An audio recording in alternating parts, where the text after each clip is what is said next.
Episode 1666-1670. Bab 1666, Pendukung Terbaik. Raja Yan tidak bergerak dari posisi awalnya.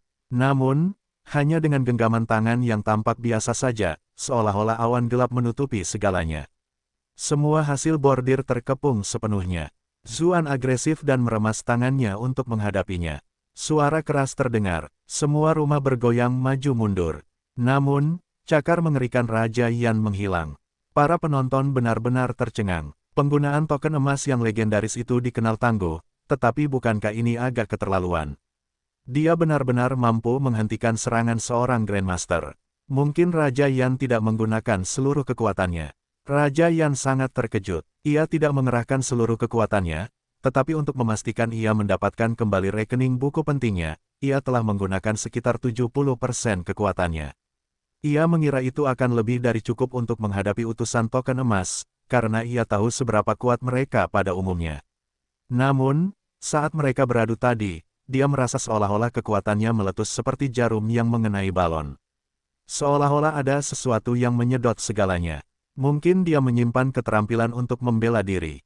Penggunaan Golden Token tidak dapat dibatalkan. Dia melancarkan gerakannya lagi, menghilang sepenuhnya dari lokasi asalnya. Dia tidak berani ceroboh kali ini dan mengerahkan hampir seluruh kekuatannya. Dia harus mengambil kembali rekening buku itu. Kekuatan mengerikan itu membuat orang lain yang hadir kesulitan bernapas, terutama mencoba menghindar. Xiao Jianren ingin bergegas menolong, tetapi ia mendapati seluruh tubuhnya seperti membeku di tempat. Ia sendiri tidak bisa mengendalikan dirinya sendiri. Ekspresi Gubernur Zhang berubah. Dia tidak menyangka Raja Yan benar-benar akan mengerahkan seluruh kemampuannya. Meskipun kultivasinya sendiri tidak rendah, masih ada perbedaan yang sangat besar antara dirinya dan Raja Yan. Setelah beberapa kali ragu, pada akhirnya, dia tetap tidak memilih untuk membantu. Mereka yang hadir semuanya mengira bahwa Golden Token 11 ini pasti sudah mati, dan bahwa ia akan segera membayar harga atas kecerobohannya.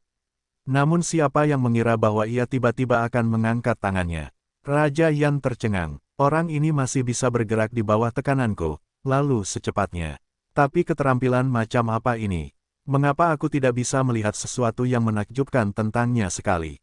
Ia bermaksud melumpuhkan tangan yang diangkat lawan, tetapi kemudian ketika ia melihat token emas di tengah telapak tangan Golden Token 11, ia tiba-tiba teringat sebuah rumor. Matanya menyipit dengan cepat. Utusan bordir diawasi seluruh dunia. Kultivasi mereka jelas tidak setinggi itu, tetapi mengapa mereka seperti harimau di antara pejabat dunia yang tak terhitung jumlahnya? Itu karena mereka menerima perintah dari Putra Surga. Rumor mengatakan bahwa mereka dapat mengundang Kaisar sendiri untuk bertindak. Namun, Raja Yan segera menenangkan dirinya. Ia mendengar bahwa untuk meminta bantuan Kaisar, utusan bordir harus melakukan semacam upacara. Penundaan itu sudah lebih dari cukup baginya untuk merebut kembali buku rekening itu beberapa kali. Ia bahkan bertanya-tanya apakah sebaiknya ia menghabisi nyawa utusan token emas yang sangat melebih-lebihkan dirinya sendiri ini. Namun, tepat pada saat itu, kekuatan yang lebih mengerikan tiba-tiba melonjak dari token emas itu. Aura Raja Yan sudah cukup menakutkan, tetapi dibandingkan dengan ini, itu seperti kedipan cahaya kunang-kunang dibandingkan dengan kecemerlangan matahari dan bulan. Sosok emas muncul di udara. Aura kaisar yang tak terbatas menyebar ke segala arah. Bahkan mereka yang masih bisa bertahan di bawah tekanan Raja Yan kini berlutut di tanah, gemetar. Kau, gumam Raja Yan. Bahkan dia sangat takut hingga semua rambutnya berdiri tegak. Dia tidak pernah menyangka utusan token emas akan membawa keluar Kaisar secepat ini. Hanya Zuan yang tetap tenang sepenuhnya. Dia berdiri di tempat dan menatap proyeksi di udara. Itu identik dengan penampilan Zhao Han. Iklan oleh Pub Future. Ketika pertama kali menyaksikan kekuatan Zhao Han di kota Bright Moon, dia benar-benar kagum. Namun, seiring pertumbuhannya dan bahkan mempelajari tentang tingkat kultivasi yang lebih tinggi di atas tingkat Grandmaster, dia sekarang lebih memahami tentang keberadaan di langit. Dia bertanya-tanya, apakah ini roh Yin atau roh yang Zhao Han? Meskipun Zuan tidak takut pada Raja Yan, mengapa dia bertarung sendiri jika tidak perlu?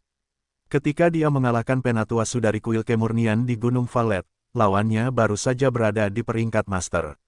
Level mereka tidak jauh berbeda, jadi dia hampir tidak bisa menjelaskannya. Namun, jika dia mengalahkan Raja Yan, segalanya bisa menjadi sangat rumit. Ini adalah Grandmaster lama yang terkenal dan bonafide. Dia tidak akan bisa membujuk dirinya sendiri untuk tidak melakukan hal seperti itu. Kaisar Zhao Han pasti akan mulai waspada terhadapnya. Diberi perhatian seperti itu oleh makhluk yang menakutkan bukanlah hal yang baik. Ada apa? Zhao Han bertanya sambil perlahan membuka matanya. Dia menyapu pandangannya ke seluruh area, lalu matanya tertuju pada Zuan. Zuan menunjuk ke arah Raja Yan dan berseru, Raja Yan sedang merencanakan pemberontakan. Zhao Han mengerutkan kening. Pandangannya beralih ke Raja Yan.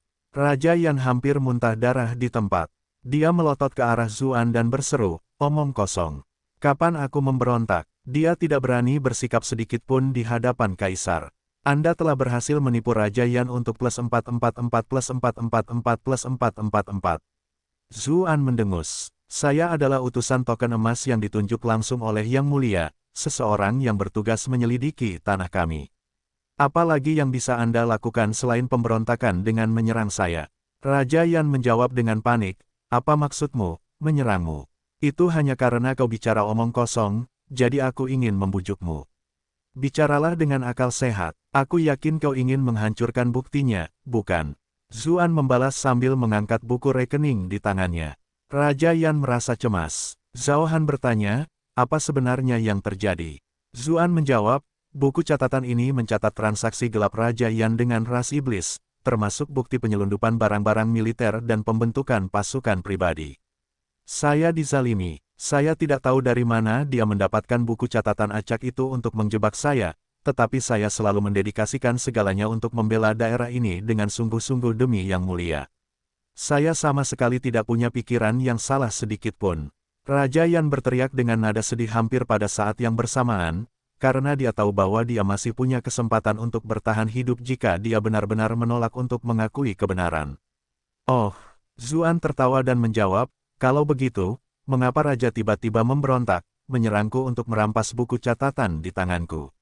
Itu hanya karena kau menuduh Raja ini secara tidak adil, jadi aku ingin memberimu pelajaran, itu saja. Itu tidak seperti penghancuran bukti yang kau bicarakan.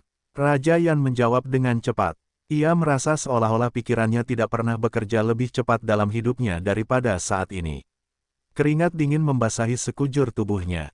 Di bawah tatapan tajam Zhao Han, meskipun itu hanya proyeksi, itu sudah cukup untuk membuat orang kesulitan bernapas. Zhao Han tidak melirik Zuan. Sebaliknya, dia menatap Gubernur Zhang dan berkata, Zhang Jie, bicaralah. Apa yang sebenarnya terjadi di sini? Ekspresi Zhang Jie berubah beberapa kali. Jika dia terus mendukung Raja Yan di sini, Golden Token 11 kemungkinan besar akan tamat. Jika dia mendukung Golden Token 11, Raja Yan akan tamat. Namun, jika dia mendukung Golden Token 11, maka tidak ada jalan untuk kembali. Dia akan menjadi sangat menentang Raja Yan. Jika masalah ini berakhir tanpa Raja Yan dituduh melakukan kejahatan apapun, dia akan menghadapi pembalasan dendam Raja Yan yang kejam. Setelah ragu sejenak, ekspresinya berubah tegas saat dia mulai menjawab pertanyaan Yang Mulia. Selama mengelola Komando Yi selama bertahun-tahun, saya mendengar beberapa rumor seputar Raja Yan. Meskipun dia menyatakan dukungannya terhadap Golden Token 11, dia tidak menggunakan kata-kata yang terdengar kasar. Dia tidak mengatakan bahwa dia telah menemukan bahwa Raja Yan berkolusi dengan ras iblis. Dengan begitu, jika sesuatu yang tidak terduga benar-benar terjadi, masih ada peluang untuk kembali. Zhang Jie, dasar orang bodoh. Seru Raja Yan, merasa terkejut dan marah. Bagaimanapun juga, ini adalah jebakan yang dibuat oleh Zhang Jie. Iklan oleh Pub Future. Zhao Han melotot, berkata, tangkap Raja Yan untuk saat ini. Zhang Jie akan bekerja sama dengan Golden Token 11 untuk menyelidiki bukti terkait. Pelayan yang rendah hati ini telah menerima perintah. Zhang Jie menjawab dengan gembira. Musuhnya selama bertahun-tahun akhirnya berhasil dikalahkan. Sebaliknya, rakyat istana Raja Yan benar-benar hancur. Mereka setia dan mengabdi kepada Raja Yan, sampai-sampai jika hanya ada Golden Token 11 dan Zhang Jie di sini, mereka tetap akan melindungi Raja Yan dan membantai mereka. Namun, dengan turunnya Kaisar, mereka benar-benar kehilangan semua keinginan untuk melawan. Selama bertahun-tahun, Zhao Han telah menjadi sosok yang seperti dewa di hati rakyatnya. Dia tak terkalahkan. Ekspresi Raja Yan berubah. Dia tampak bersiap untuk pertarungan terakhir. Lagi pula, Zhao Han belum datang sendiri, jadi bukan berarti dia tidak punya kesempatan. Novel favorit Anda di novel.com. Proyeksi itu membuatnya menatap tajam begitu pikiran itu muncul. Raja Yan langsung merinding dan berlutut sambil berkata, subjek ini telah diperlakukan tidak adil. Saya akan menunggu ketidakbersalahan saya dibuktikan di pengadilan. Zuan menatap Xiao Jianren dan Zhang Zitong, lalu berkata, apa yang kalian semua hanya berdiri dengan tatapan kosong. Mereka akhirnya tersadar dari linglung dan bergegas untuk mengikat Raja Yan dalam rantai pengumpul jiwa. Meskipun dia seorang Grandmaster, begitu dia dikurung dalam rantai itu, dia tidak akan bisa menggunakan kultivasinya lagi. Tetap saja, mereka tetap linglung. Mereka benar-benar telah menangkap Raja Yan yang kejam begitu saja. Di sisi lain, Zhang Jie masih cukup berpikiran jernih. Dia memberi isyarat kepada semua orang untuk bekerja sama dan menangkap para pengikut yang datang bersama Raja Yan. Jika tidak, mereka bisa berakhir menimbulkan masalah lebih lanjut. Zhao Han mengangguk ketika melihat Raja Yan telah dikurung. Kemudian, dia berkata kepada Zuan, kamu di sana. Kaisar ini punya sesuatu untuk ditanyakan kepadamu. Zuan mengikuti proyeksi itu ke halaman yang jauh. Kepala besar di udara berubah menjadi seberkas cahaya keemasan, akhirnya berubah menjadi wujud Zhao Han. Selain tubuhnya yang berkilau dan tembus cahaya, itu tidak jauh berbeda dari wujud asli Zhao Han. Zuan mendecak lidahnya, kau bahkan bisa melakukan itu dengan rohmu. Tidak heran mereka mengatakan roh seorang abadi di bumi dapat mengembara sejauh 10.000 mil dalam satu malam.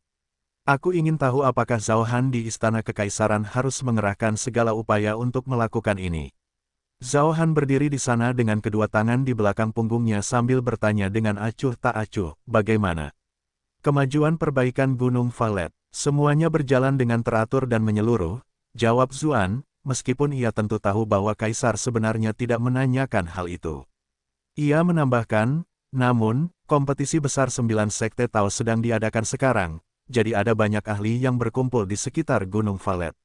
Saya khawatir kehadiran mereka mungkin tidak menguntungkan bagi Yang Mulia. Orang-orang menyukainya. Zhao Han mencibir sebagai tanggapan. Zuan berpikir dalam hati, lihatlah orang ini yang pamer.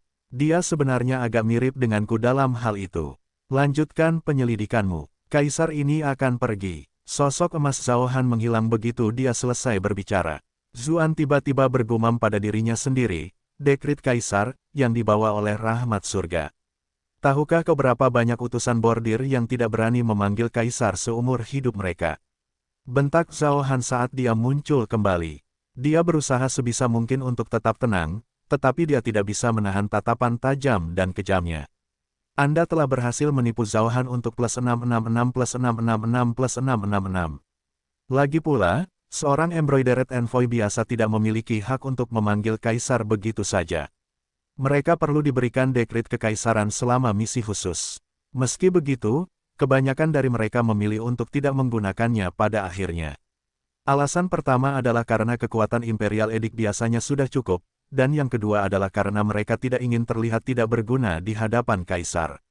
Namun, utusan token emas berbeda. Mereka tidak perlu menggunakan dekrit kekaisaran. Mereka dapat memanggil Kaisar hanya melalui token mereka. Tentu saja, Kaisar perlu memberi mereka kemampuan khusus sebelum meninggalkan kota kelahirannya. Selama bertahun-tahun ini, tidak banyak kejadian di mana Zhao Han harus muncul, namun anak ini memiliki julukan beberapa kali. Zuan bahkan telah memanggilnya 2 kali berturut-turut. Pada saat itu, dia hampir merasa seolah-olah sedang dipermainkan. Saya hanya ingin melihat apakah ada batasan untuk memanggil ini. Kalau tidak, saya benar-benar tidak akan merasa aman jika saya menghadapi situasi seperti hari ini lagi tanpa bantuan Yang Mulia, kata Zuan dengan ekspresi tulus. Kamu tidak diizinkan memanggil Kaisar ini kecuali dalam keadaan darurat. Jangan lakukan ini lagi. Zhao Han tercengang dan menghilang. Seluruh kejadian itu menimbulkan keajaiban besar, karena bahkan Kaisar sendiri datang sendiri. Para pejabat penting dari Komando Yi bergegas datang ketika mendengar berita itu, termasuk pengawas bela diri Komando Yi Yang Seng dan penguasa kota Yi Liaoling. Tentu saja, beberapa pejabat Raja Yan juga datang tanpa mengetahui situasi tersebut.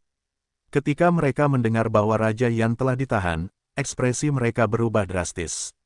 Namun, Zhang Jie tidak memberi mereka kesempatan untuk pergi. Dia memanfaatkan kesempatan itu untuk menahan mereka semua juga. Satu-satunya hal yang diusulkan adalah Menteri Siang Negara bagian Yan, Sun Sun tidak datang. Ada desas-desus bahwa dia sedang bepergian. Ketika Zuan kembali ke halaman, cara orang-orang memandangnya berbeda. Sebelumnya, meskipun statusnya sebagai universitas bordir yang menakutkan, ada beberapa petinggi lokal yang hadir, jadi mereka tidak begitu takut. Namun, setelah mengetahui bahwa dia dapat memanggil kaisar kapan saja, siapa yang tidak takut padanya? Mereka pernah mendengar bahwa Embroidered Envoy dapat memanggil kaisar, tetapi upacaranya sangat rumit. Kapan mereka pernah memanggil kaisar begitu cepat dan mudah? Lebih jauh lagi, Sir Eleven ini jelas berbeda dari Embroidered Envoy lainnya. Menurut informasi yang mereka kumpulkan, ketika Embroidered Envoy lainnya memanggil kaisar, itu hanya akan menjadi proyeksi tanpa emosi yang akan menghilang setelah dia dipanggil. Namun kali ini, seolah-olah kaisar sendirilah yang benar-benar datang. Tuan 11 memiliki kebijaksanaan dan keberanian, seperti yang diharapkan. Dia mampu menangkap Raja Yan dengan sangat cepat, kata Zhang Jie sambil mengacungkan jempolnya. Dia tidak bisa menahan diri untuk tidak memujinya. Yang lain juga bergegas memuji Zuan. Bahkan ekspresi Liao Ling yang biasanya acuh tak acuh berubah sedikit saat menatapnya. Namun, suasana hati Zuan tidak begitu baik, karena dia baru saja bertemu dengan Zhao Han. Dia tidak merasa senang dengan semua pujian itu seperti biasanya. Setelah memerintahkan Zhang Jie untuk menangkap semua orang yang terkait dengannya, ia menemukan kesempatan untuk bertemu dengan Raja Yan sendirian. Biasanya, itu tidak terlalu pantas, tetapi gengsinya saat ini sangat tinggi. Siapakah yang berani mengkritik tindakannya? Raja Yan yang sebelumnya agung dan perkasa kini terikat dalam rantai penghancur jiwa. Ia tampak seperti orang tua yang salah satu kakinya sudah berada di dalam kuburan. Ia duduk diam di sudut seperti itu, seolah-olah ia akan mati dalam sekejap. Ketika melihat Zuan datang, Raja Yan mengangkat kepalanya. Sedikit rasa kesal melintas di matanya saat dia berkata, "Bagus sekali." Raja ini tidak pernah menyangka akan dipatuk matanya oleh angsa yang sedang diburunya. Anda telah berhasil menipu Zhao Li untuk plus 555 plus 555 plus 555. Zuan berkata dengan dingin, kamu seharusnya sudah mengantisipasi bahwa hal ini akan terjadi suatu hari nanti sejak kamu memutuskan untuk berkonspirasi dengan Rasvian. Dia merasa sedikit aneh setelah mengatakan itu. Dia adalah Bupati Rasvian yang agung, ayah angkat kaisar kecil dan kekasih permaisuri kedua. Namun, dia menuduh orang lain berkonspirasi dengan Rasvian. Meskipun aku sudah mengatakan pada permaisuri kedua untuk berusaha sebisa mungkin menghentikan berita tentangku sebagai bupati, wilayah ras iblis sangat luas. Cepat atau lambat, istana akan mengetahuinya. Raja Yan misterius. Tidak ada orang lain di sini, jadi dia tidak repot-repot membela diri tanpa alasan. Zuan menenangkan dirinya dan berkata, kali ini aku datang ke sini untuk menanyakan sesuatu padamu. Bagaimana caramu membunuh Golden Token 7? Raja Yan menatapnya dengan dingin dan membalas, apa? Apakah pemberontakan yang terjadi tidak cukup sebagai tuduhan kriminal, jadi kau ingin menuduhku lebih dari itu? Zuan berkata dengan acuh tak acuh, kita semua adalah orang yang tahu. Apa maksud pertengkaranmu di sini? Iklan oleh Pub Future, hehe. Raja Yan mencibir dan berkata, dan aku bertanya-tanya seberapa brilian dan heroiknya dirimu. Rupanya kau mengira akulah yang membunuh Golden Token 7. Zuan terkejut dan menjawab, jangan bilang kau tidak tahu. Tentu saja tidak, kata Raja Yan, matanya berkedip. Tampaknya dia telah mempelajari sesuatu yang menarik, yang perlahan-lahan menenangkan suasana hatinya. Dia melanjutkan, dengan keadaan seperti ini, tidak ada alasan untuk berbohong tentang hal seperti ini.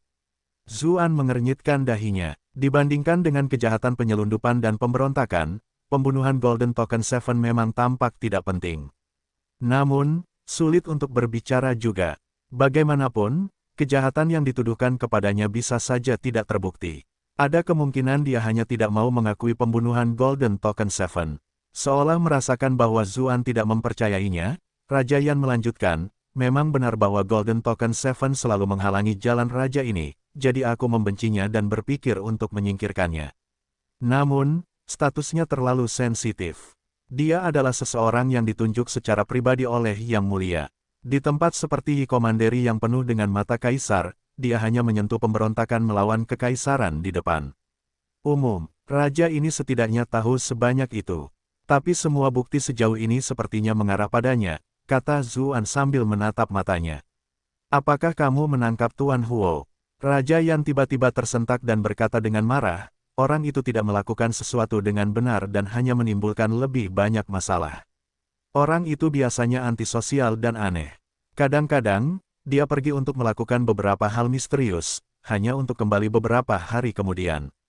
Jadi, dia tidak terlalu khawatir pada awalnya, menganggapnya sebagai kejadian biasa. Baru sekarang dia menyadari bahwa sesuatu telah terjadi pada Tuan Huo. Apa kau tidak punya apa-apa lagi untuk dikatakan? Zuan menjawab sambil mencibir. Dulu, Golden Token Seven terkena serangan elemen roh. Itulah sebabnya dia meninggal dengan cara yang misterius. Jadi karena Tuan Huo lah kau mencurigaiku, kata Raja Yan, tiba-tiba menyadari kebenarannya. Kau punya motif yang paling kuat. Kau juga punya ahli elemen roh, Tuan Huo, di bawahmu. Siapa lagi kalau bukan kau? Zuan membalas. Ekspresinya tenang, tetapi berbagai kemungkinan muncul di kepalanya. Karena kau telah menangkap Tuan Huo, apakah dia mengaku telah membunuh Golden Token Seven? Raja Yan mencibir. Zuan mengerutkan kening. Memang, Sir Huo tampaknya tidak mengakuinya saat ia tertangkap. Namun, kelompok itu kemudian fokus pada Golden Token Seven dan dendam Raja Yan. Kemudian, mereka semua mulai mencari buku catatan yang membuktikan pengkhianatan Raja Yan. Semuanya tampak rasional dan terstruktur dengan jelas. Melihat Zuan terdiam, Raja Yan mendengus. Raja ini tahu bahwa aku akan menjadi tersangka terbesar setelah kematian Golden Token Seven. Itulah sebabnya aku mengirim beberapa orang untuk menyelidiki kasus ini juga. Oh, kau punya penyelidikan sendiri? Tanya Zuan. Kali ini keterkejutannya nyata. Siapa yang kau kirim? Itulah sesuatu yang tidak bisa kukatakan padamu, kata Raja Yan misterius. Zuan sedikit mengernyit. Dia tidak tahu apakah Raja Yan sengaja membuat keadaan menjadi rumit, atau apakah sesuatu benar-benar telah terjadi. Namun, hal itu membantunya membuat banyak hubungan antara detail yang diketahuinya. Hanya ada satu hal yang tidak ku mengerti. Kau seharusnya menyelidiki pusat kebebasan saat itu. Mengapa kau malah menyelidikiku? Raja Yan berbicara lagi. Ekspresinya penuh kebingungan. Zuan memikirkan sesuatu dan berkata, jadi kamu benar-benar membeli utusan bordir itu. Sebelumnya, deskripsi pengkhianat itu akhirnya melibatkan Tang Tianer dari Pusat Kebebasan. Namun, mereka tidak menyangka dia mengenal Tang Tianer secara pribadi. Apakah utusan bordir itu kemudian dibungkam? Tanya Zuan. Kemudian, kelompok Xiao Jianren telah menyelidiki kemana-mana, bahkan pergi ke rumahnya, tetapi tidak ada berita tentangnya sama sekali. Ada seseorang yang ingin membungkamnya, tetapi bukan aku, jawab Raja Yan sambil terkekeh, seolah-olah dia telah memikirkan beberapa hal. Iklan oleh Pub Future, di mana dia sekarang? Tanya Zuan. Pengkhianat ini tampaknya bukan orang biasa. Kau bahkan belum memberitahuku mengapa kau tidak menyelidiki pusat kebebasan dan malah mengejarku. Mengapa aku harus memberitahumu itu? Raja Yan menolak mentah-mentah. Zuan mengerutkan kening. Topik itu terkait dengan banyak hal. Tang Tianer adalah temannya, jadi dia tidak ingin melibatkannya.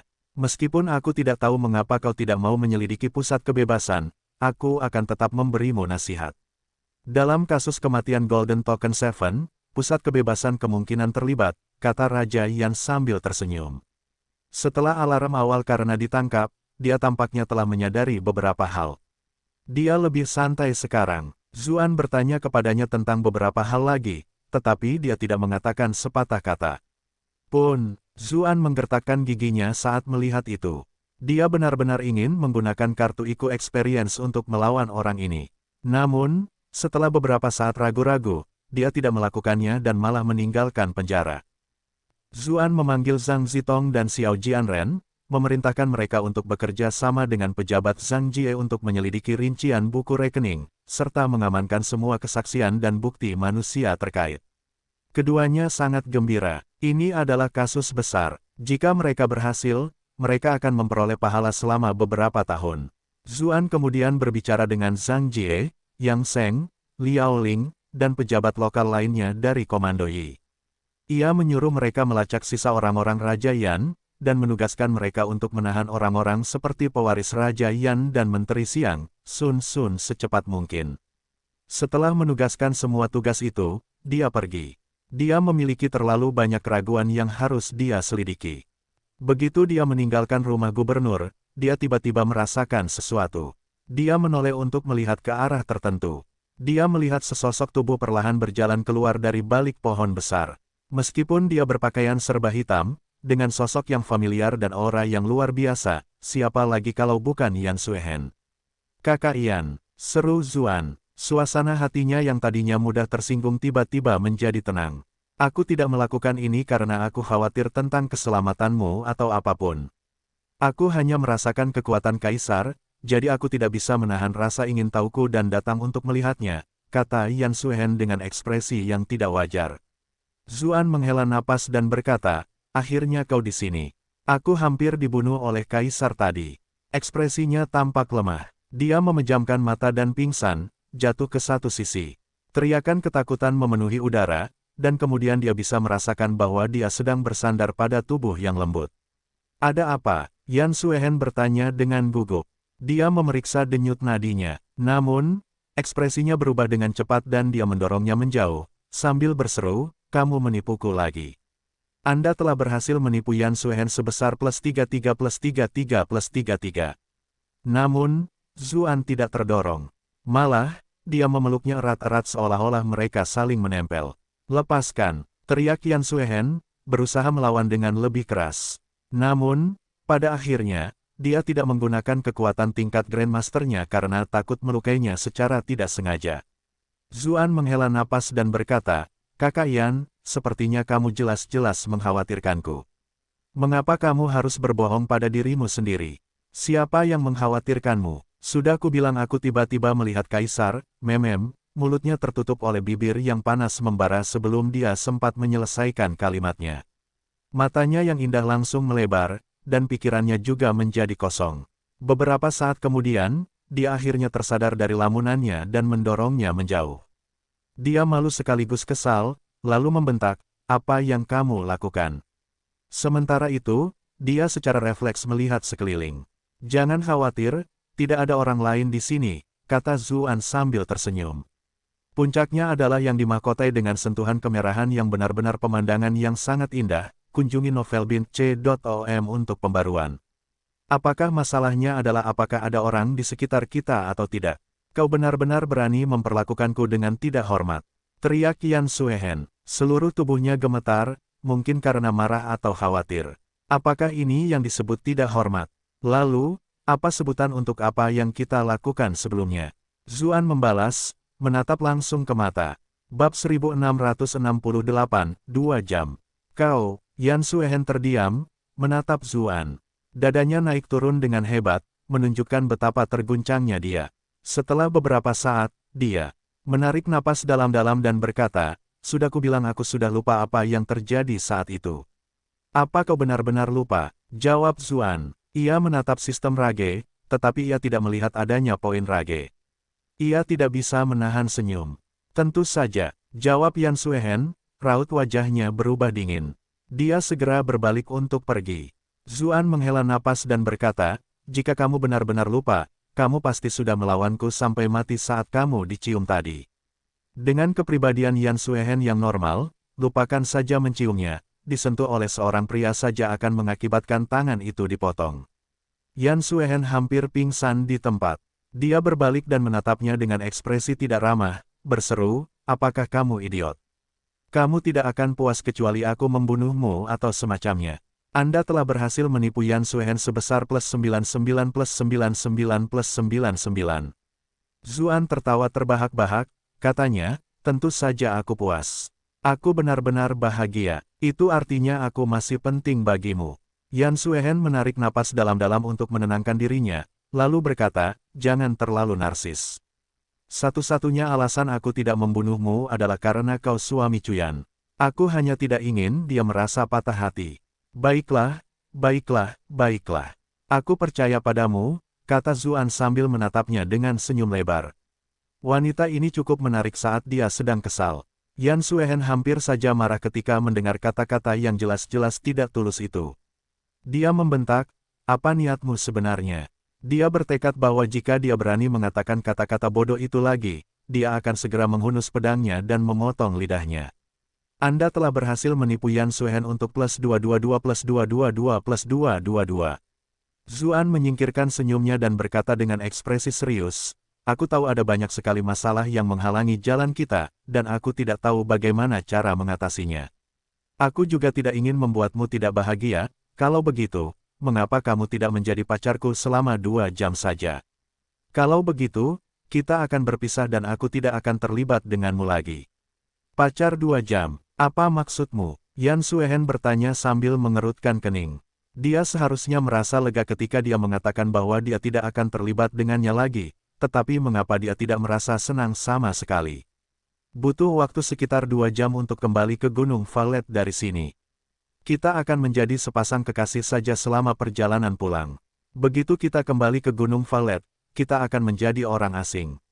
Aku akan melupakan semuanya dan tidak akan mengganggumu lagi, jelas Zuan.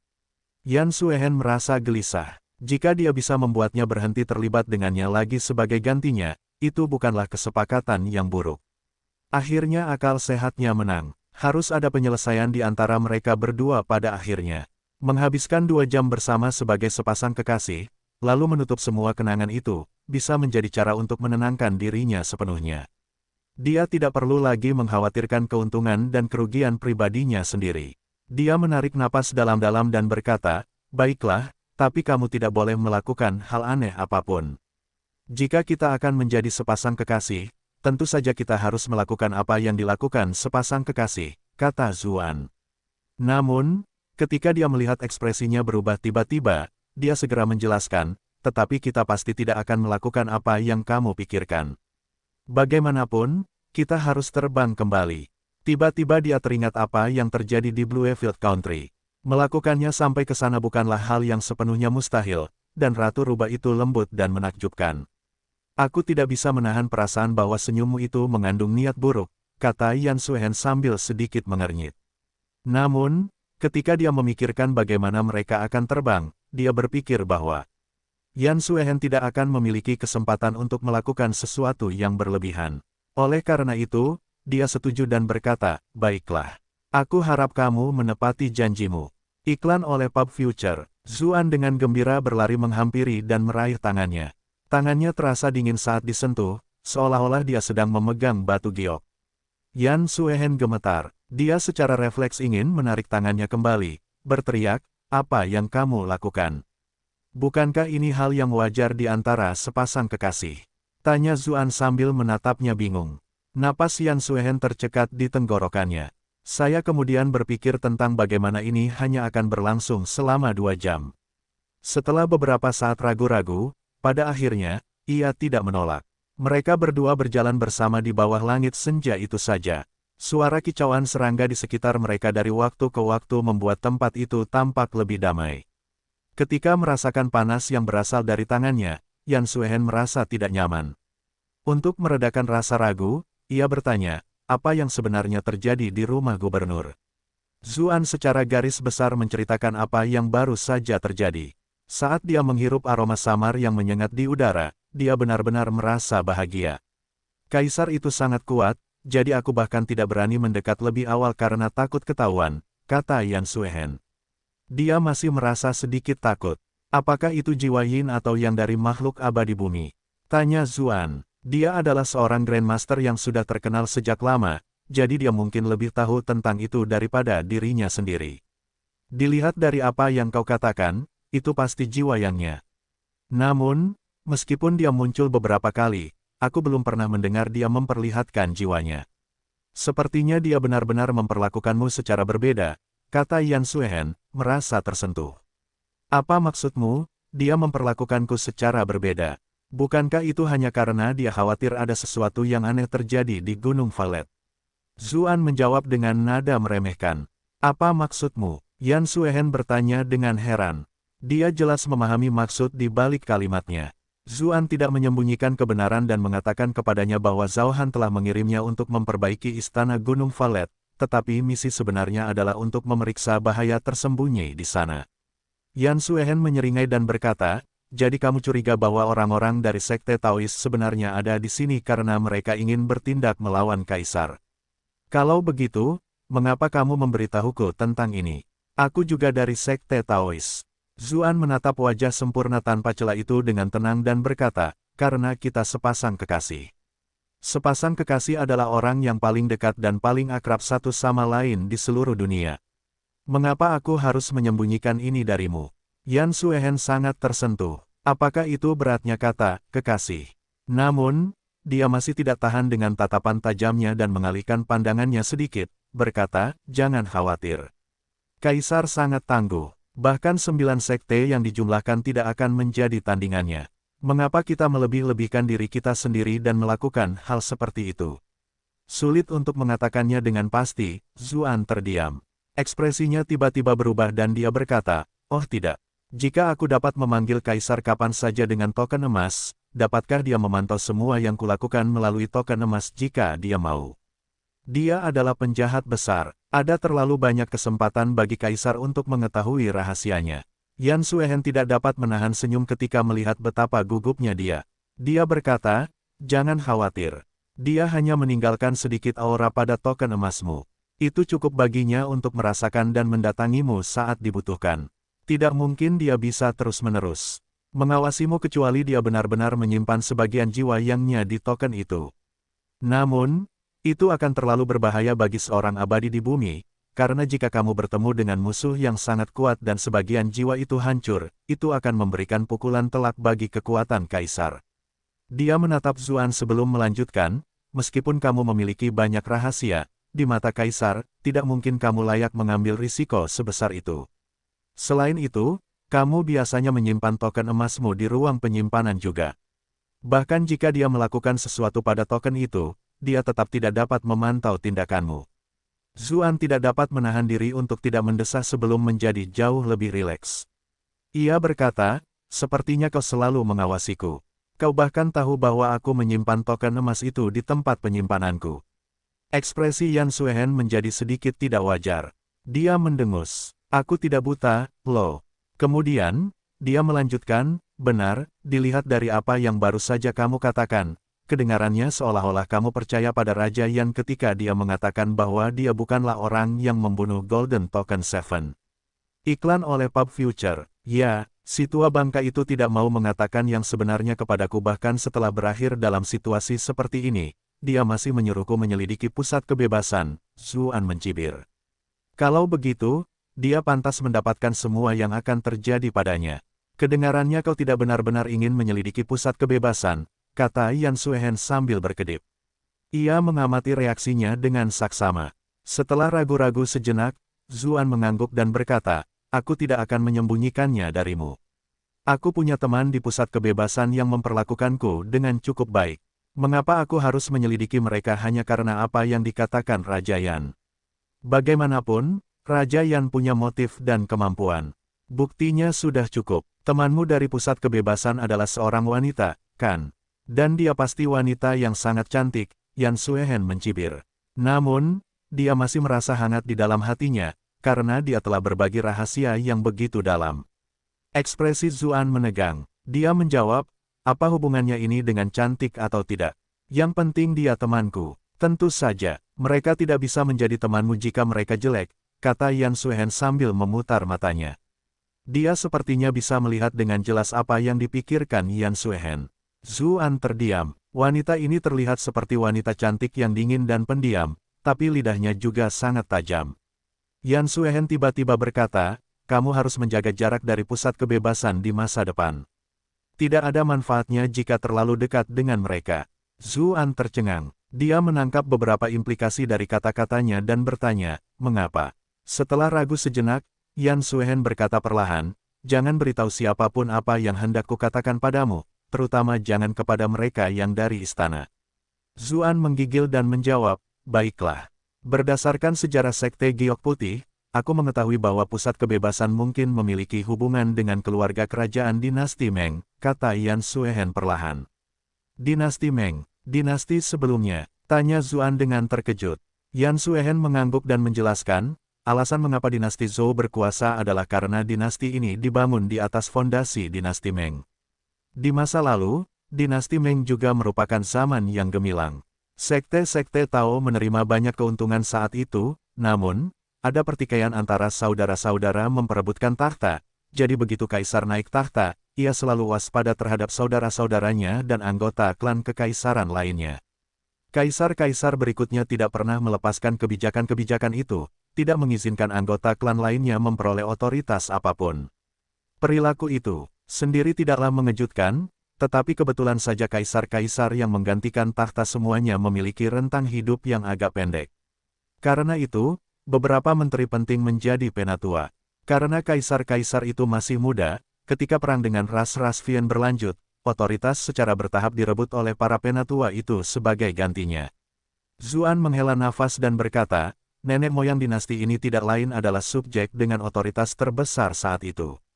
Setelah tiba di dunia ini, ia berusaha keras untuk mengumpulkan pengetahuan sejarah. Meskipun bagian sejarah ini telah dimodifikasi, setelah menjadi embroidered envoy, ia masih dapat mengakses beberapa informasi yang tidak dimiliki orang biasa.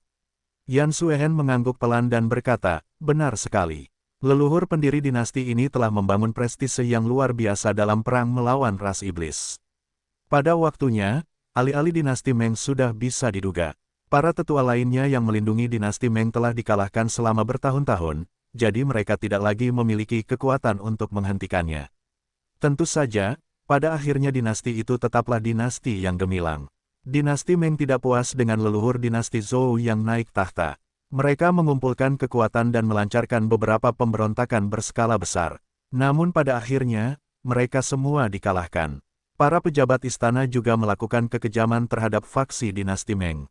Sejak saat itu, berita tentang dinasti Meng jarang muncul lagi. Updated novels pada novel.com. Dia berhenti sejenak, lalu menambahkan, dan pusat kebebasan bangkit saat ini. Jumlah orang di seluruh sekte Giok Putih kurang dari 3 orang yang mengetahui hal ini. Jadi, kuharap kau tidak akan mempersulitku. Zuan sangat terkejut. Dia tidak menyangka bahwa pusat kebebasan itu ada hubungannya dengan dinasti sebelumnya. Utusan bordir tidak tahu pasti tentang itu.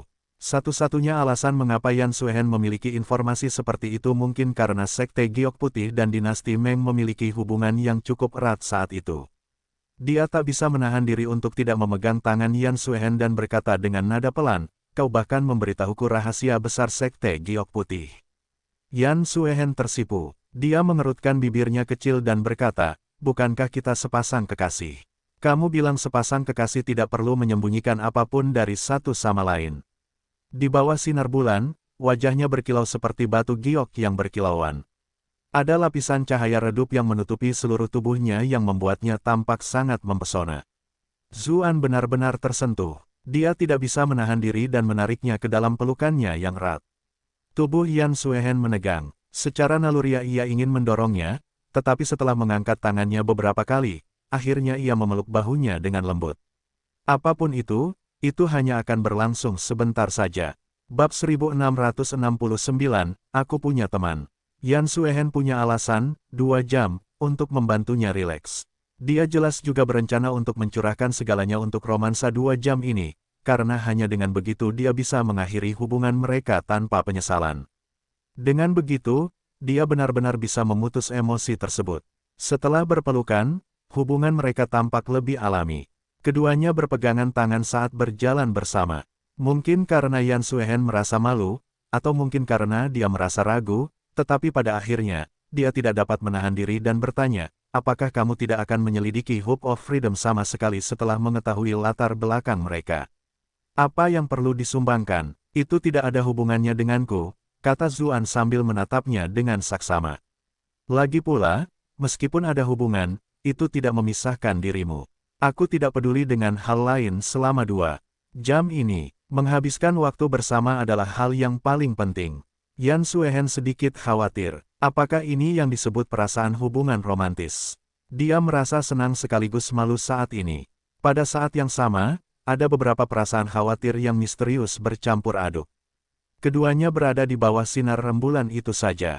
Tak seorang pun berkata apa-apa, seolah-olah mereka berdua sangat menghargai masa damai dan tenang yang singkat itu. Setelah berjalan bersama beberapa saat, Yan Suehen melihat ke arah Gunung Valet. Pada akhirnya, dia tidak dapat menahan diri untuk berkata, jika kita terus seperti ini, kita tidak akan mencapai Gunung Valet bahkan saat langit kembali cerah. Zuan merasa apa yang dikatakannya masuk akal. Bisa jadi akan ada berbagai macam rumor jika keduanya kebetulan menghilang saat fajar. Oleh karena itu, dia mengeluarkan roda angin api. Kemudian, dia memberi isyarat untuk mengundang Yan Suehen. Yan Suehen secara refleks menggelengkan kepalanya dan berkata, aku bisa terbang sendiri. Kita ini sepasang kekasih, jadi bukankah seharusnya kita intim dan penuh gairah? Kata Zuan sambil terkekeh. Pipi Yan Suehen membeku. Bukankah kita sudah sepakat bahwa tidak akan ada hal-hal seperti itu? Pelukan dan pegangan tangan adalah hal paling yang dapat ia toleransi. Kita punya waktu kurang dari 2 jam lagi, kata Zuan, ekspresinya yang tampaknya menghilang. Sebaliknya, suaranya penuh dengan rasa kehilangan dan kesepian. Ketika melihat ekspresinya, Yan Suehen merasakan penyakit misterius dalam dirinya. Dia berpikir, benar, hanya ada 2 jam lagi. Bagaimanapun, ini bukan hal yang konyol. Saya pernah menunggangi roda angin api sebelumnya. Setelah memikirkan hal itu, dia tidak menolak lagi. Dengan menempelkan ringan ke tanah, dia tiba di sisinya. Zuan memeluknya erat-erat. Mereka terbang bersama di atas roda angin dan api. Yan Suehen merasa seolah-olah ada aliran listrik yang mengalir di sekujur tubuhnya saat ia beristirahat dalam pelukannya. Ada aura topeng yang kuat di sekelilingnya. Ia merasa merinding di sekujur tubuhnya, dan napasnya menjadi cepat. Meskipun ada angin dingin yang melewati telinganya, ia hanya bisa merasakan napasnya yang lembut dan hangat. Apa yang baru saja kau katakan? Yan Suehen tiba-tiba bertanya, merasa sedikit malu. Meskipun ada angin menderu di sekitar mereka, dia adalah seorang Grandmaster yang agung. Mereka begitu dekat, namun dia sebenarnya tidak bisa mendengar apa yang dia katakan. Kepalanya benar-benar kacau karena cara dia digendong. Zuan mengangkat tangannya dan berkata, sudah kubilang lakukan seperti ini. Yan Suehen gemetar karena sentuhannya. Dia segera berkata, jangan sentuh aku. Aku akan pindah sendiri. Namun, ketika dia mengulurkan tangannya, dia agak bingung. Dia bertanya, apa maksudnya ini? Ini hanya akan menambah hambatan udara pada penerbangan kita. Tetap saja seperti itu, kata Zuan sambil memegang pinggangnya yang lembut dan ramping, lalu meletakkan dagunya di bahunya. Keduanya tetap dekat satu sama lain seperti itu. Iklan oleh Pub Future. Apa yang kau? Yan Suehen terdiam, suaranya sedikit bergetar. Pipi mereka saling menempel. Mereka begitu dekat sehingga mereka bisa mendengar napas masing-masing. Ini pose klasik dari kisah cinta di kampung halamanku, antara pemeran utama pria dan wanita, Zuan menjawab perlahan, seolah mengenang sesuatu. Kisah cinta apa? Yan Suehen bertanya dengan heran. Dia cukup berpengetahuan, tetapi mengapa dia belum pernah mendengar hal seperti itu sebelumnya? Dahulu kala, ada seorang pemuda bernama Jack dan seorang wanita bernama Rose. Zuan menceritakan kisah itu sesuai ingatannya. Yan Suehen tidak bisa menahan diri untuk tidak mengerutkan kening saat dia mendengarkan. Mengapa aku merasa aneh? Bukankah Rose ini memiliki tunangan yang sangat mencintainya? Mengapa dia melakukan sesuatu yang mengecewakan tunangannya dan keluarganya? Zuan tercekat. Ia tidak menyangka Zuan akan fokus pada detailnya. Ia buru-buru menjelaskan, ia dipaksa menikah karena perjodohan. Dia sebenarnya tidak mencintai tunangannya itu. Ia dan Jack adalah sepasang kekasih sejati, dan ini adalah saat-saat paling bahagia dalam hidupnya. Demi cinta, ia dengan berani memutuskan ikatan perjanjian mereka. Sementara itu, demi Zuan, Jack mengorbankan nyawanya.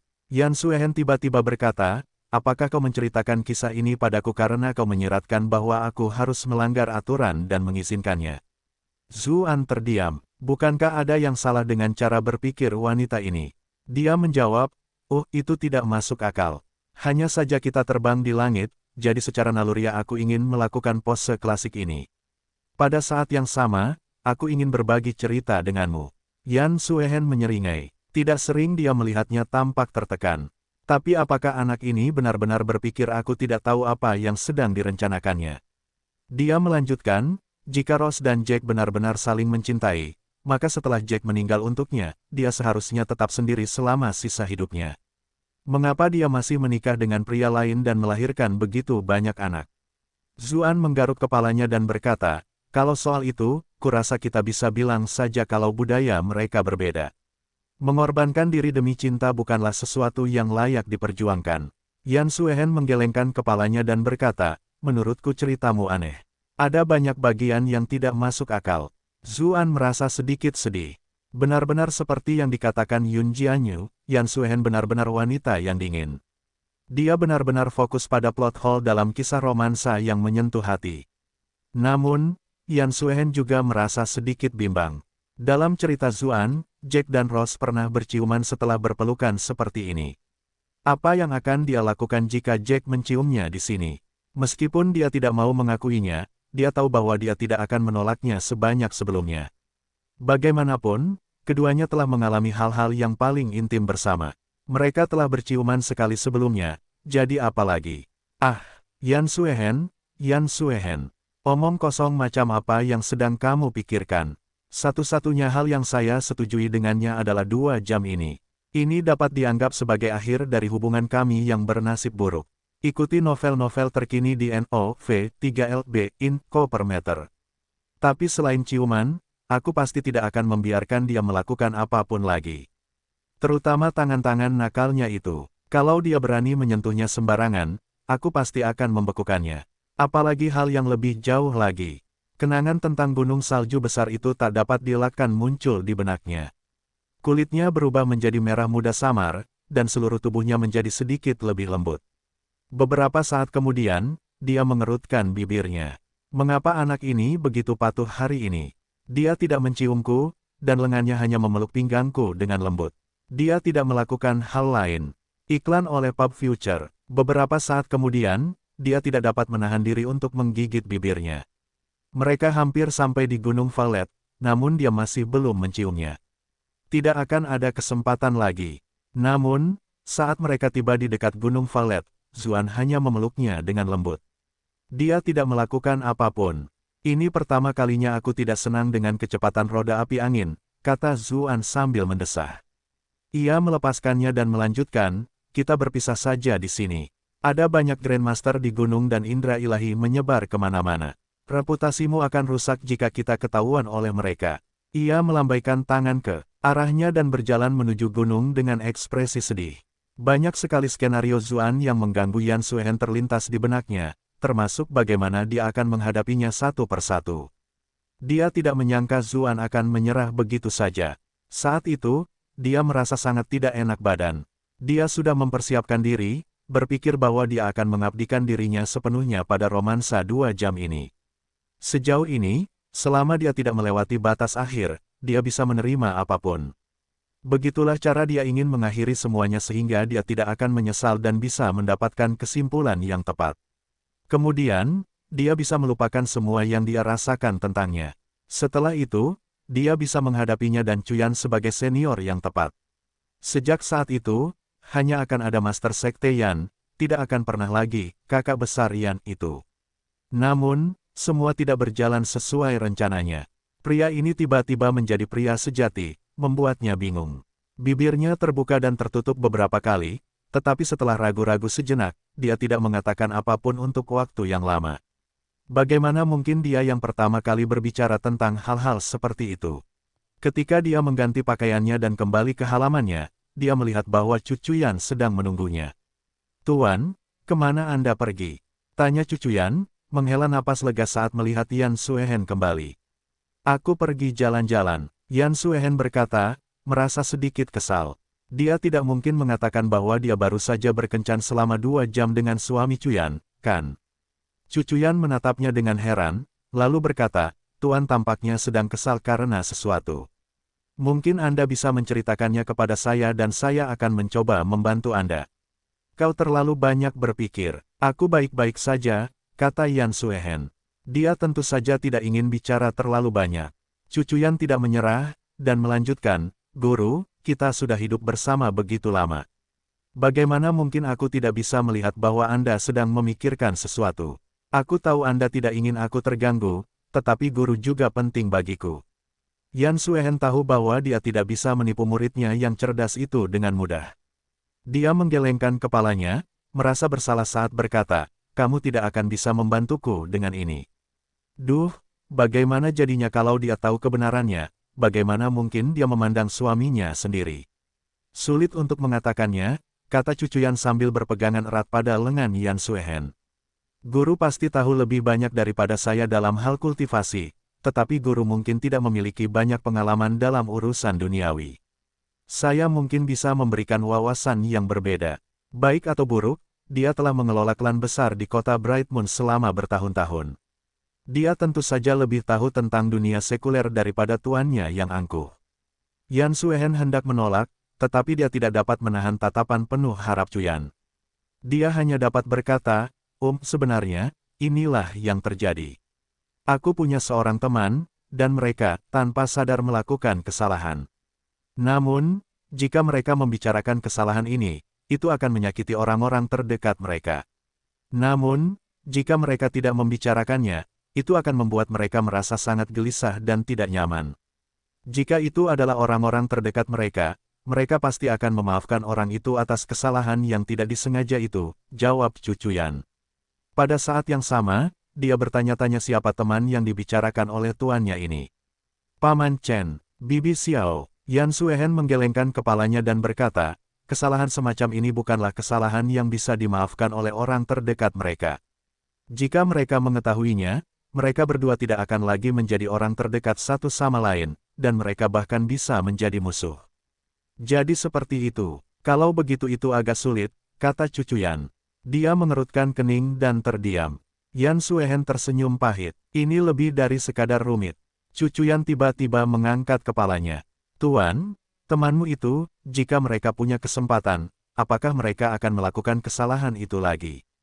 Yan Suehen benar-benar tercengang ketika mendengar pertanyaan itu. Yan Suehen tidak pernah memikirkan pertanyaan itu sebelumnya. Sekarang setelah Cucuyan menyebutkannya, dia mulai berpikir lagi.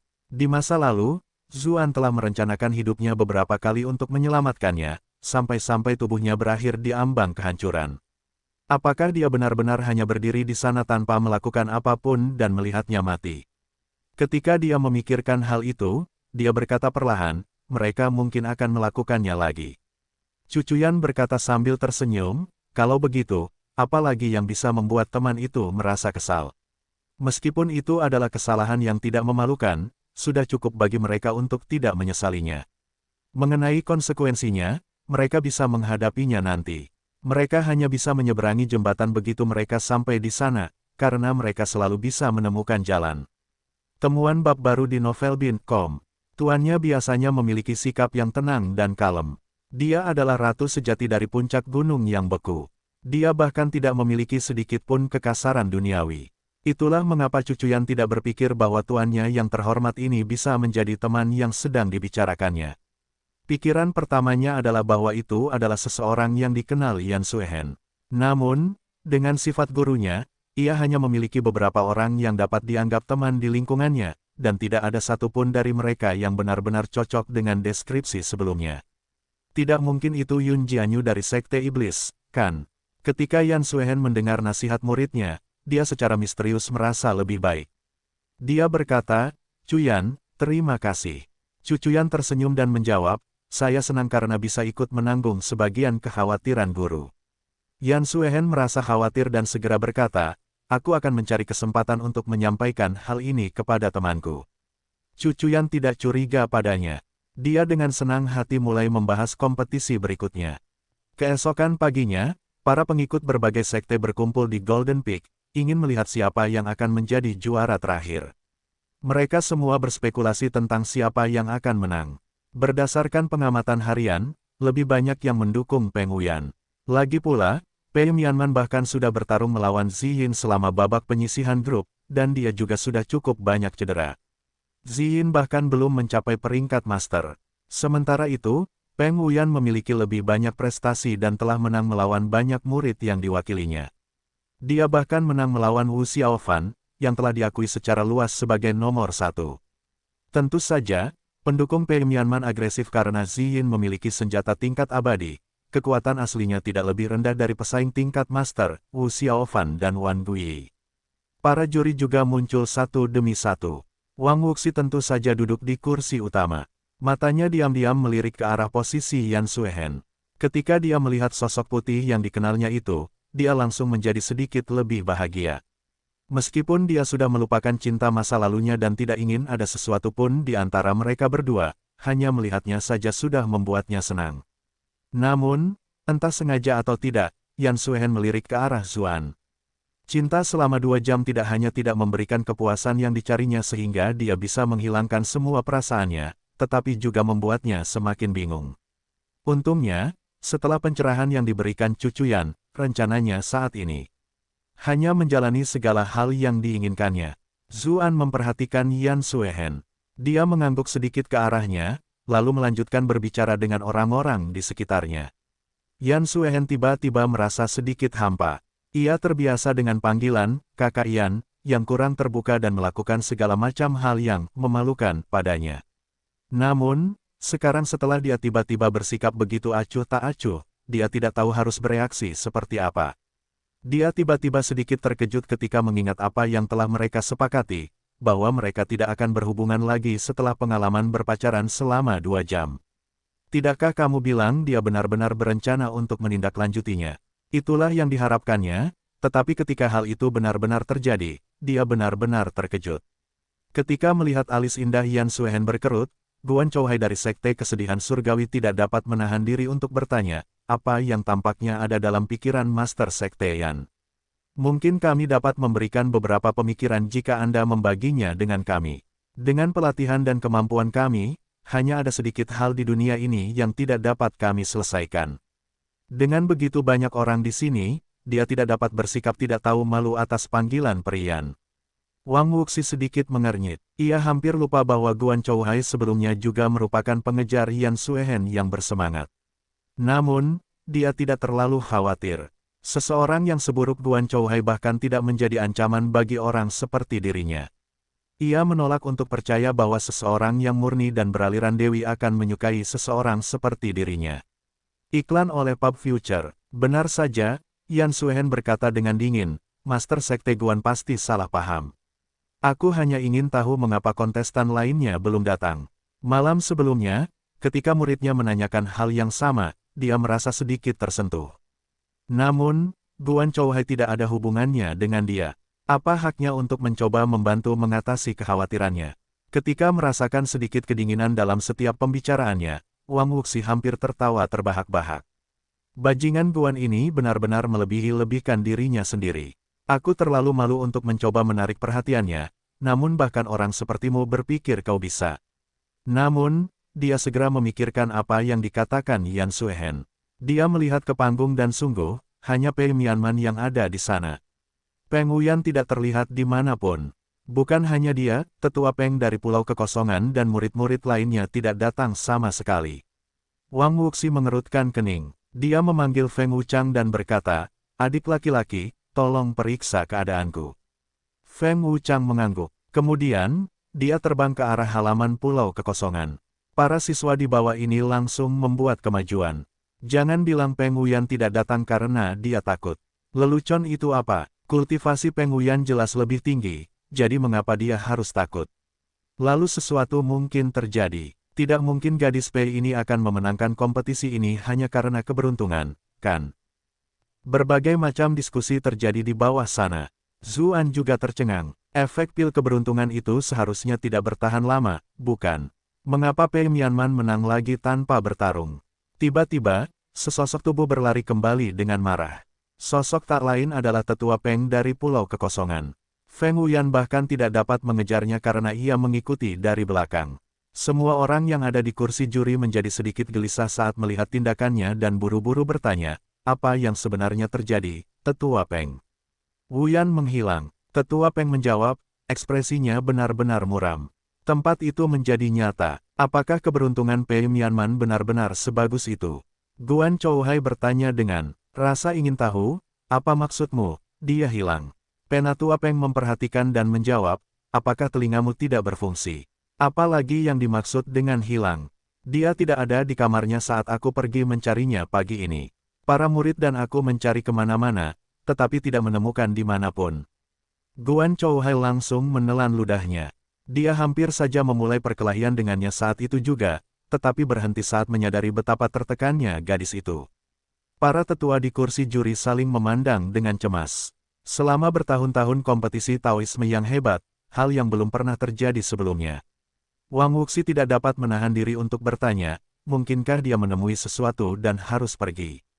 Bagaimana mungkin? Tetua Peng langsung membalas. Dia tidak punya siapapun yang dikenalnya di sini, dan dia akan bertanding di sini hari ini. Bagaimana dia bisa pergi? Pasti ada yang menculiknya, tetapi itu seharusnya tidak mungkin. Dengan keamanan Gunung Valet, seharusnya sangat sulit bagi orang luar untuk masuk. Di samping itu, latihlah keponakan perempuan Peng yang sudah berada di puncak di antara rekan-rekannya. Dengan tetua Peng tinggal di kediaman yang sama, siapa lagi yang bisa membawanya pergi tanpa menarik perhatian? Wang Wuxi segera membalas, ini adalah wilayah Gunung Valet. Jika ada pelanggaran keamanan yang terjadi, banyak tanggung jawab akan jatuh padanya. Iklan oleh Pub Future, Penatua Peng mencibir. Tentu saja, mungkin sulit bagi siapapun di antara rekan-rekannya untuk menyakitinya, tetapi bagaimana jika itu adalah seseorang dari generasi yang lebih tua? Tampaknya ada beberapa orang yang tidak ingin pulau kekosongan kita memenangkan kejuaraan. Ekspresi orang-orang di area juri langsung berubah saat mendengar kata-kata itu. Bahkan Wan Guiyi tidak dapat menahan diri untuk tidak melihat ayahnya. Jika Peng Wuyan menghilang, yang paling diuntungkan tentu saja Istana Jadevol. Dengan begitu, Pei Mianman akan menang lagi tanpa perlu bertarung dan menjadi pemenang. Dia masih memiliki kesan yang cukup baik tentang Peng Wuyan, yang memancarkan aura kekuasaan. Selain itu, dengan kepribadiannya, dia tidak bisa puas dengan tipu daya seperti itu. Wan Tongtian hampir mencekik putranya saat melihat tatapan itu. Jika putranya saja menatapnya seperti itu, bagaimana dengan orang lain? Karena itu, dia buru-buru menjelaskan, saya bersama dengan adik perempuan Huoling membantu pelatihan Man-Man sepanjang hari kemarin. Kami mengajarinya cara menghadapi persaingan hari ini, jadi bagaimana kami bisa melakukan hal seperti itu? Kau bersama dengan tetua Huoling? Guan Chouhai menjawab dengan terkejut. Ada ekspresi geli di matanya. Ketika dia melihat tatapan orang-orang yang suka bergosip, wajah Penatua Huoling memerah untuk pertama kalinya. Wan Tongtian panik dan berkata, Tuan Guan, ini tidak sekotor yang Anda bayangkan. Kami hanya mengobrol seperti biasa. Ketika dia melihatnya dengan panik mencoba menjelaskan dirinya sendiri, Penatua Huoling hanya merasa sangat kesal. Dia menjadi semakin marah. Kalian tinggal di kamar yang sama dan mengobrol bersama sepanjang malam. Kedengarannya cukup normal bagiku, oke, kata Guan Chouhai mengejek. Sekte Kesedihan Surgawi dan Istana Jadevol tidak pernah akur, jadi dia sama sekali tidak khawatir tentang drama lebih lanjut yang mungkin terjadi. Tuan Guan, tampaknya kita benar-benar tidak bisa mengharapkan sesuatu yang baik keluar dari mulut seekor anjing. Tetua Huoling membentak dengan marah. Dia membalas dengan kutukan. Guan Chouhai tetaplah seorang master sekte, baik atau buruk. Dikutuk di depan begitu banyak orang adalah sesuatu yang tidak bisa ia terima begitu saja. Ia juga membanting meja dan berdiri, lalu membalas, apa, orang lain bahkan tidak boleh membicarakan. Hal-hal yang telah kau lakukan, atau mungkin kau sendiri yang melakukannya. Cukup, ketika melihat kedua orang penting ini berdebat seperti junior, Wang Wuxi tidak dapat terus mendengarkan.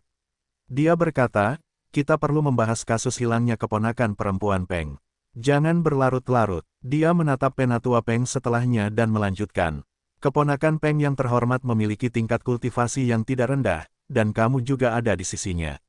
Aku tidak tahu siapa di seluruh Gunung Valet yang memiliki kemampuan untuk menculiknya secara diam-diam. Semua pandangan orang tertuju pada Penatua Peng. Benar, kultivasi Penatua Peng mungkin tidak yang tertinggi di sini, tetapi menculik muridnya tanpa memberitahunya sama sekali akan mustahil. Ada orang misterius yang meninggalkan surat kemarin, mengatakan bahwa ada sesuatu yang ingin mereka bicarakan denganku dan itu terkait dengan kompetisi hari ini. Meskipun aku merasa itu agak curang, itu terkait dengan hari ini, jadi aku tidak berani menurunkan kewaspadaanku. Aku berangkat untuk menemui mereka seperti yang tertulis di surat itu, kata Penatua Peng dengan ekspresi kesal. Tetapi aku tidak menemukan orang yang mengatur pertemuan itu sama sekali. Wan Tongtian dan tetua Huoling berteriak kaget. Mereka sepertinya memikirkan hal serupa. Wang Wuxi menatap mereka dan bertanya, apakah kalian berdua memikirkan petunjuk apapun? Tidak, jawab keduanya serempak. Bagaimana mungkin mereka membiarkan orang lain tahu tentang kejadian canggung mereka? Bukankah itu akan membuat mereka menjadi bahan tertawaan di Sekte Tao? Penatua Peng melanjutkan dan berkata, saya langsung kembali setelahnya. Saya pikir tidak ada apa-apa dan berasumsi itu hanya lelucon. Sekarang setelah saya pikir-pikir, sesuatu mungkin terjadi pada Wu Yan saat itu. Li Changsheng dari Sekte Giok Putih bertanya dengan rasa ingin tahu, tidakkah kau pikir-pikir untuk memastikan apakah muridmu masih di sana, sehingga baru menyadari dia menghilang hari ini? Wu Yan telah bertempur beberapa kali berturut-turut. Yang paling ia butuhkan saat itu adalah istirahat, dan tidak perlu diasuh sampai menit terakhir, kata Penatua Peng sambil menatap dingin ke arah Wan Tongtian dan Huo Ling. Wan Tongtian dan Huo Ling sama-sama merasa kesal. Mereka mendengus untuk mengungkapkan ketidaksetujuan mereka. Kemudian, Penatua Peng terus menimbulkan kekacauan di puncak emas. Ia mengklaim bahwa sekte-sekte tidak rela melihat murid-murid mereka kalah, sehingga beberapa tokoh generasi tua bertindak tanpa mempedulikan status mereka sendiri. Sekarang, bahkan Sekte Kunlun Void, Gua Misteri Tertinggi, dan perwakilan sekte lainnya pun tampak tidak senang. Bahkan Wang Wuxi pun tidak tampak senang, karena semua murid mereka telah kalah dari Peng Wuyan. Namun, yang lain tidak bisa tidak melihat Wang Wuxi. Jika mereka kalah, itu hal yang wajar, tidak ada alasan bagi mereka untuk melakukan sesuatu yang tidak tahu malu. Namun, berbeda halnya dengan Wang Wuxi. Wu Xiaofan adalah murid Wang Wuxi, orang yang secara terbuka diakui memiliki peluang terbesar untuk memenangkan kompetisi ini. Wang Wuxi bahkan memberinya armor sisik hijau, membuktikan betapa dia ingin dia menang. Selain itu, ini adalah wilayah Violet Mountain. Kultivasi Wang Wuxi juga tinggi, jadi dia memiliki motif dan kemampuan untuk melakukan hal seperti itu. Ketika melihat tatapan curiga itu, wajah Wang Wuxi memanas. Ini benar-benar situasi yang membuat frustrasi. Yan Suehen angkat bicara dan bertanya, mungkinkah Yun Jianyu dari Sekte Iblis yang melakukan ini? Aku merasa ini sesuai dengan gayanya dalam melakukan sesuatu.